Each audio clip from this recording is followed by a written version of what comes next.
a call for historians to participate in this true horror. And it really is a true horror. Historians, I've stumbled over some information.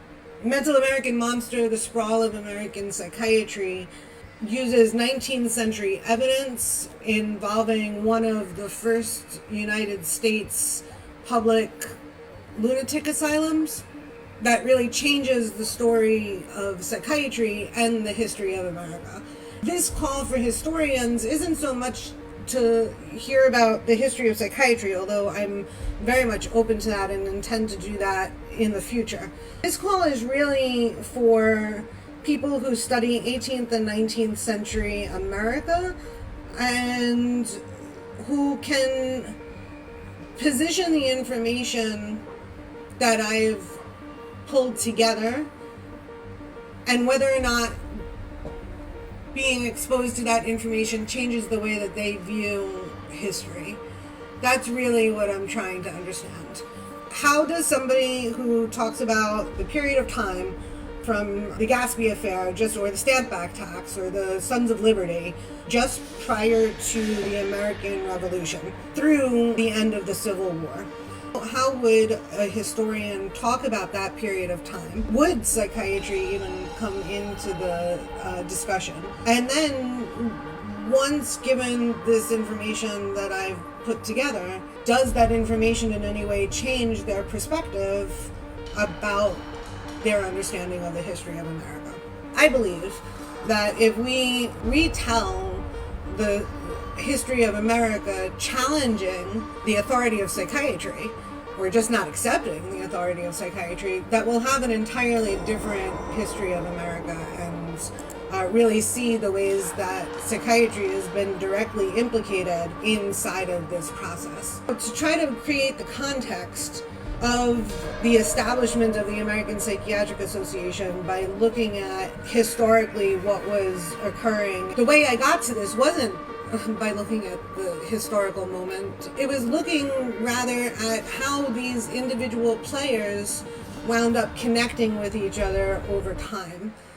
Anybody who knows anything about any of these people, I'm looking specifically for people who were willing to be interviewed. Anything predating the Stamp Act tax that would be relevant, obviously, but the story that I have been able to construct really starts at this point with the Sons of Liberty and the Stamp Act tax in 1765, and responses to the Stamp Act tax, particularly again from the Sons of Liberty, of which John Brown and Moses Brown were both part of the Providence, Rhode Island Sons of Liberty that did attack the Gaspee, that wound up kicking off the American Revolution. This all is what kicks off the American Revolution, that really they didn't want to have to pay the taxes, the Stamp Act tax. They also didn't want to have to eliminate their participation in the system of slavery, were key in the development and sustainment of the slave trade on Rhode Island.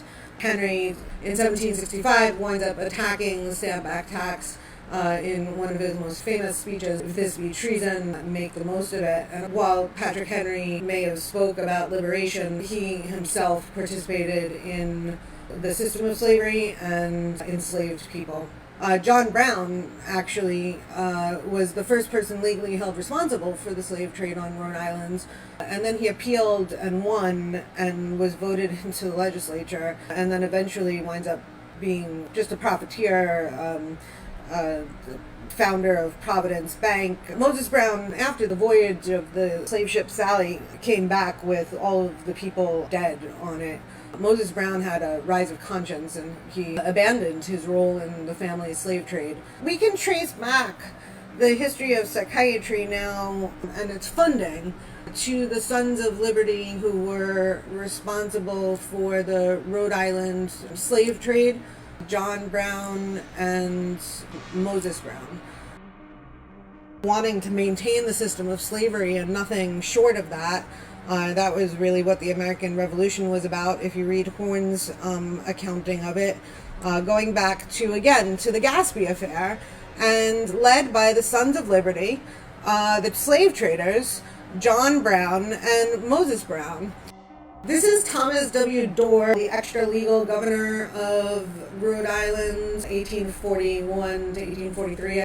What's known as the Dorr Rebellion or the Dorr War. He wasn't quite an abolitionist, and he wasn't quite a proponent of slavery, and the abolitionists, of course, did not feel that he went far. Of course, he didn't go far enough. So even though he was the people's governor in the voting right, they wound up really losing, and it was another place in Rhode Island history, only people who were white were allowed to vote. There was a referendum sometime later that he got written in that he thought was at least somewhat good enough, but not really, and he's been compared to an early John Brown. He actually wound up spending a good portion of his life in prison serving for treason.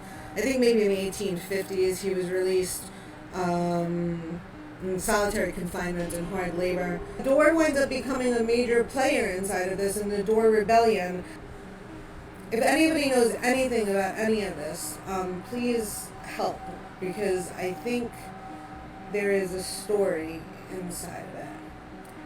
Brown and Ives. So Moses Brown Ives was a businessman and philanthropist from Providence, Rhode Island, who was partner in Brown and Ives and was president of Providence Bank. He also served as a trustee of Brown University and was the treasurer of Butler Hospital.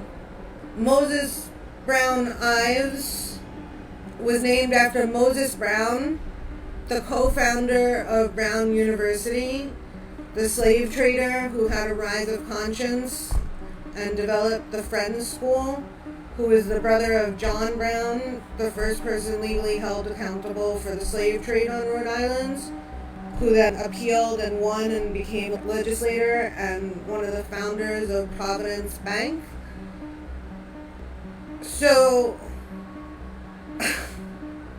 Moses Brown Ives was married to Annie Allen Dorr, the sister of Thomas Wilson Dorr, the extra-legal governor of Rhode Island who led Dorr's rebellion.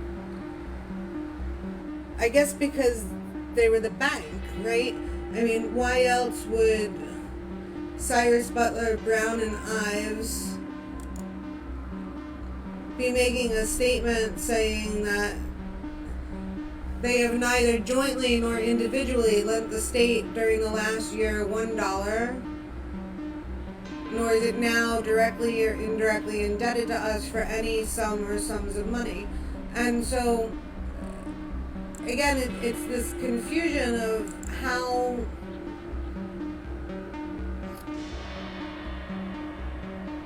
Cyrus Butler